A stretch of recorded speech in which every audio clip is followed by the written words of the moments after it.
धर्म क्षेत्र कुरुक्षेत्र, महाभारत का युद्ध, धर्म की लड़ाई, राजपाट के लिए जंग, भाई भाई के खिलाफ। कृष्ण दिव्य सारथी ने प्रण लिया था, वो युद्ध नहीं करेंगे, वो केवल अर्जुन का मार्गदर्शन करेंगे। दिन हफ्तों में बदल गए, युद्ध भयाकर रूप से चला। भीष्म कुरुकुलपति अजेय थे, उन्होंने पांडव सेना को तहस नहस कर दिया। अर्जुन निराशा से भरा कृष्ण की ओर देखा। कृष्ण शांति के अवतार इस नर संहार को देख रहे थे।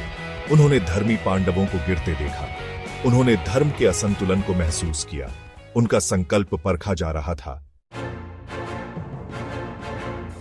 दिव्य प्रतिज्ञा भंग, भीष्म अजेय और निर्दयी ने अर्जुन पर हमला किया।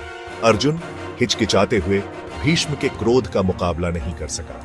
कृष्ण इस अन्याय को देखकर क्रोधित हो गए, उनके दिव्य क्रोध ने धरती को हिला दिया। कृष्ण रथ से कूद गए, उन्होंने रथ का पहिया उठा लिया, उनकी आंखें क्रोध से जल उठी। पांडव अविश्वास में देखते रहे, कौरव कांप उठे। मैं खड़ा नहीं रहूंगा, कृष्ण गरजे। जब धर्म कुचला जा रहा है, उनकी आवाज पूरे युद्ध क्षेत्र में गूंज गई। वे भीष्म की ओर दौड़े, पहिया ऊपर उठाए। कृष्ण का क्रोध, अर्जुन चौंक गया, कृष्ण के पीछे भागा।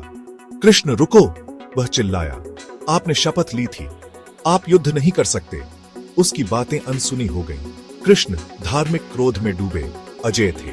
भीष्म निडर कृष्ण को आते देखते रहे, उन्होंने अपने अस्त्र शस्त्र नीचे कर दिए। वे अडिग रहे, भगवान के हाथों अपने भाग्य को स्वीकार करने को तैयार। उनके ऊपर एक अजीब सी शांति छा गई, समय मानो रुक गया हो।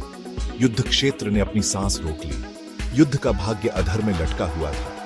कृष्ण, उनके हाथों में रथ का पहिया धुंधला सा, एक भयानक दृश्य थे।